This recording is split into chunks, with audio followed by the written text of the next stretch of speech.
যেই দিনই তোমার প্রাণী পাখি চলে যাবে সেই দিনে ভাই বন্ধু এই পরিবার কেহ সঙ্গে যাবে না। সঙ্গে যাবে কি? একমাত্র মধুমাখা কৃষ্ণ নাম। যেই নাম নেবার জন্য এই জগতে আমরা এসেছি, সেই নাম শুনিয়ে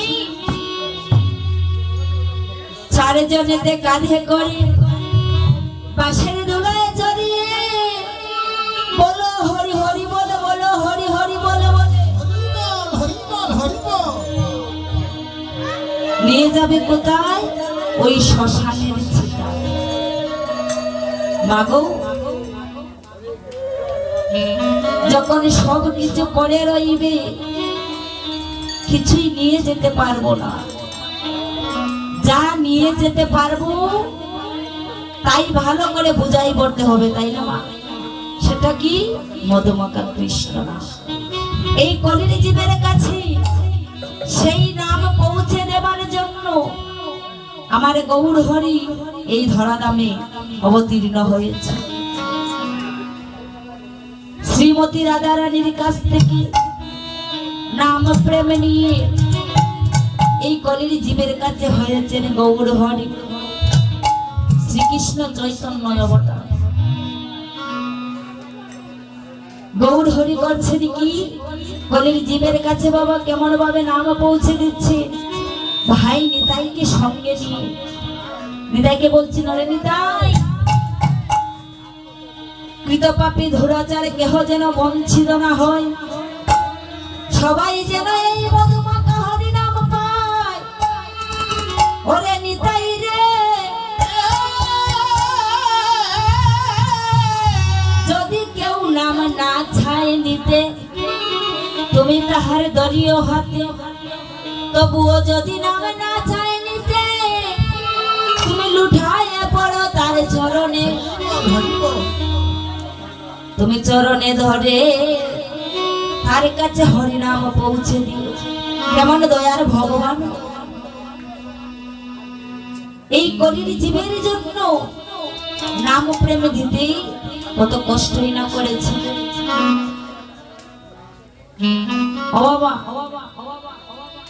যেই দিন নাম নিয়ে গিয়েছিলেন ঝগাই মাদাইয়ের কাছে নিত্যানন্দ প্রভু, আপনারা গীতা ভাগবত পড়ায় না, সাধুগুরু বৈষ্ণব আমার থেকে আপনাদের অনেক বেশি জানা। সেই দিন ওই জগাই মাদাই নিতাইয়ের গায়ে কত আঘাতে না করলো মা। গৌর হরে ছুটে এসেছে, আরে আমার ভক্ত ওকে আঘাত করেছি, তাকে তার সাজা ভোগ করতে হবে। নিত্যানন্দ প্রভু চরণে লুটিয়ে পড়েছি, প্রভু গো, তুমি তো বলেছ এবার অস্ত্র না ধরে নামের দ্বারা তুমি সবার কাছে নাম দেবে। প্রভু, কেন তুমি ওকে আঘাত করবে? কেন তুমি ওকে শাস্তি দেবে? সেই সময়ে যখন জগাই মাদাই আমার প্রভুর পানে একবার তাকিয়েছি,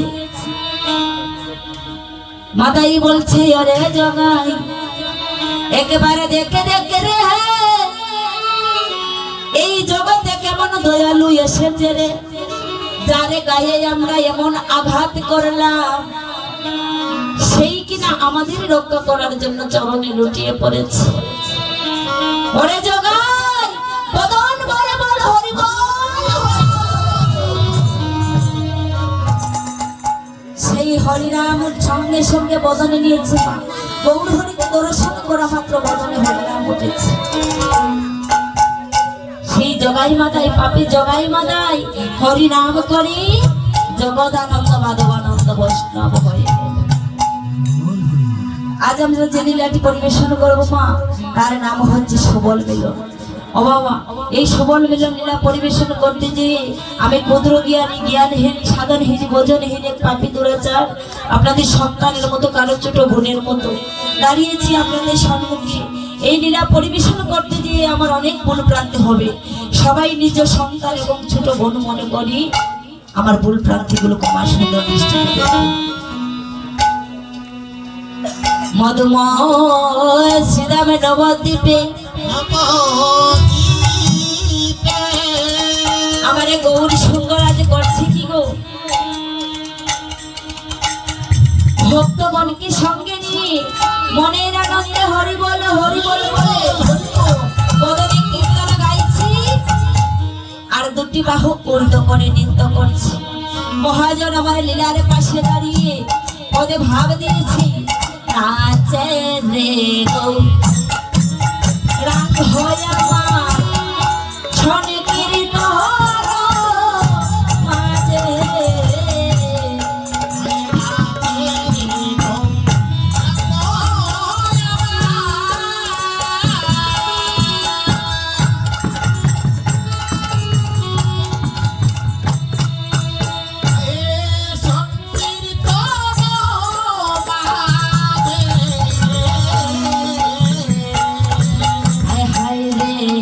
সতে ফুলের মালা গৌর গণে সাজে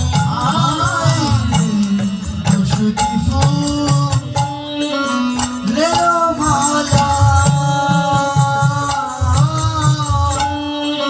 গৌর গণে সাজে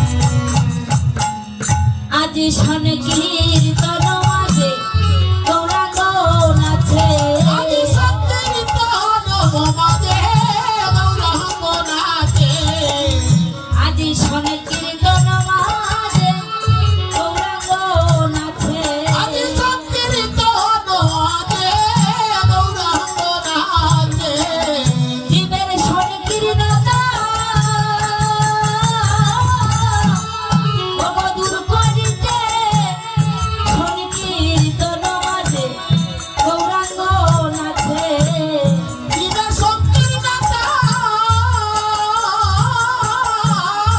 দূর করিতে সংকীর্তন মাঝে গৌরাঙ্গ নাচে, শন কীর্তন মাঝে গৌরাঙ্গ নাচে, সংকীর্তন মাঝে গৌরাঙ্গ নাচে, শন কীর্তন মাঝে গৌরাঙ্গ নাচে, সংকীর্তন মাঝে গৌরাঙ্গ নাচে, শন কীর্তনতা দূর করিতে হরি বল মাঝে গৌরাঙ্গ নাচে, সংকীর্তনতা দূর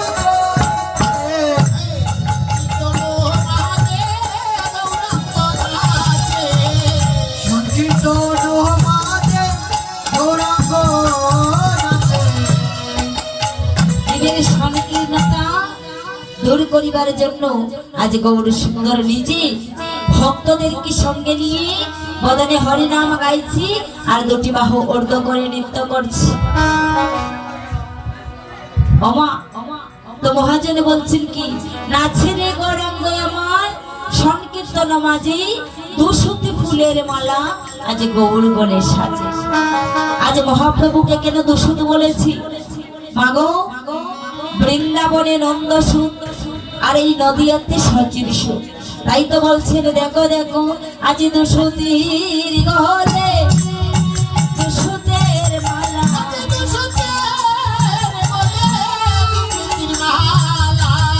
আজ দুশুতের গলে ওরে দুশুতের মালা,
ওমা যখনই গৌর হরি শিবাসঙ্গনে নৃত্য করছি, বদনে হরিনাম গাইছি বাবা, ওই অঙ্গনে ছিলেন এমনই এক ভক্ত যার নাম হলো গৌরী দাস।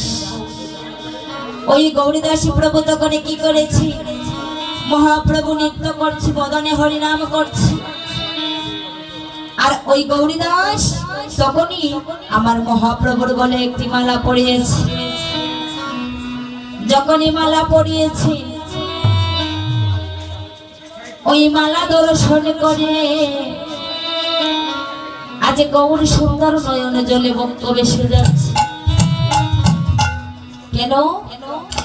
কারণ যেই না ওই মালাটা পড়েছে, গৌরী দাস আমার মহাপ্রভুর গলে মালা দিয়েছে, ঠিক তখনই শ্রীমতী রাধারানীর কথা মনে পড়েছে, অর্থাৎ পূর্ব ভাব জাগরিত হয়েছে। আর মহাজন বলছে কি, একে তো কুসুম মালা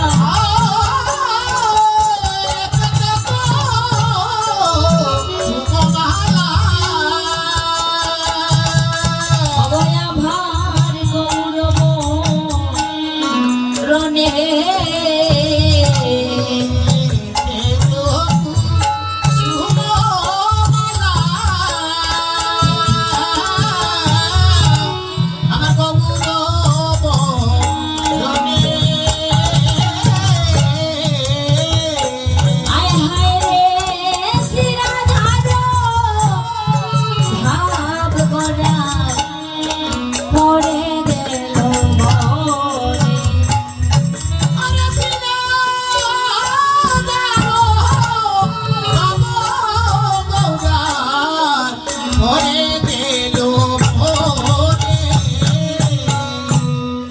রাধার কথা করা মনে পড়িল, রাধার কথা গৌরার মনে পড়িল, রাধার কথা গৌরার মনে পড়িল। ও রাধা রাধা বলি আজ আকুল হইল, রাধার ভাব গড়া মনে পড়িল।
রাধার বাপ অন্তরে জেগে উঠেছি, আর নয়ন ধরে রাখতে পারেনি।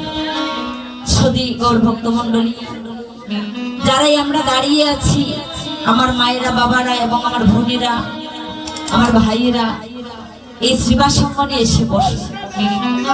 কারণ এই অঙ্গনে বসিলে বাবা, এই অঙ্গনে বসাও কিন্তু অনেক ভাগ্যের দরকার। এই অঙ্গনে বসে যায়, তখন কি আমরা ছোট সন্তানকে কোলে বসিয়ে দুধ পান করাবো মা? কখনো করাবো না। আর যদি সন্তান কান্না করে, মায়ের যদি হাজারো কাজ থাকে, সেই কাজ দূরে রেখে আগে সন্তানকে টেনে কোলে নেবে। তো ঠিক আমার মহাপ্রভু যে তার নামের প্রেমে বাসিতে পারে, যে তাকে আকুল প্রাণে ডাকে, তিনিও তার প্রতি দয়া বানাবো। তো কাছে বসে কাঁদতে হবে, কাছে বসে রাখতে হবে, দূরে থেকে ডাকলে কাজে আসবে না। আপনারা আমার কথা মনে কিছু করবেন না, যারা দাঁড়িয়ে আছি একবার শিবাসঙ্গনে এসে বসুন, দেখবেন আমাদের ভালো লাগবে। শাস্ত্রী বিধান আছে মা, দশে পাঁচে মিলেমিশে নিজ ধারেতে বসিয়া কীর্তন করিব সবাই হাতে তালে দিয়ে।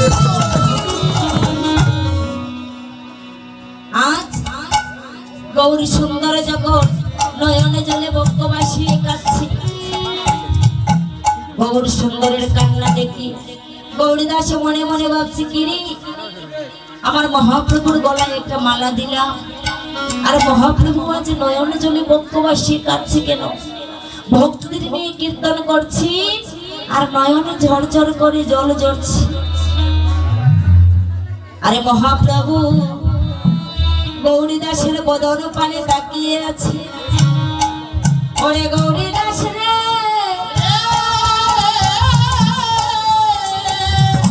এই মালা দিয়ে আমার অন্তরের জ্বালা বাড়িয়ে দিলি। তুমি শোনো শোনো গৌরীদাস, তুমি শুনো শুনো গৌরীদাস, তুমি শোনো শোনো ওরে গৌরীদাস, তুমি শুনো শুনো গৌরীদাস, ও বাইরে শোনো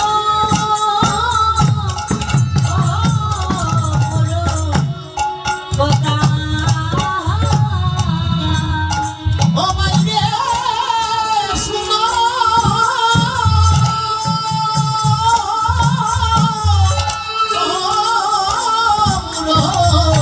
কথা।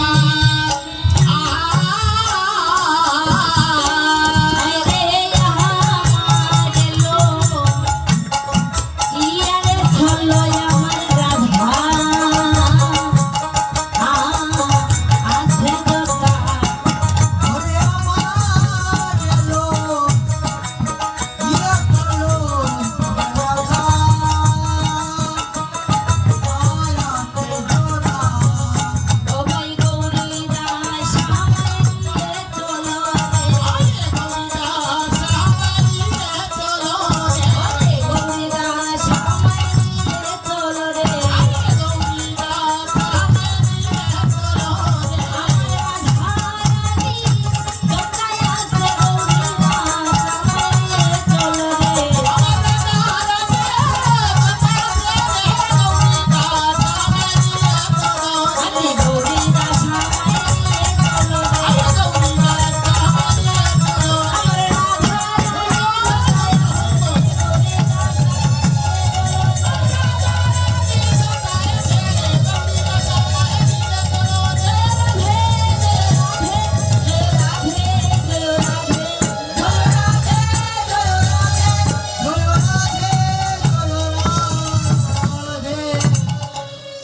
বলছে গৌরীদাস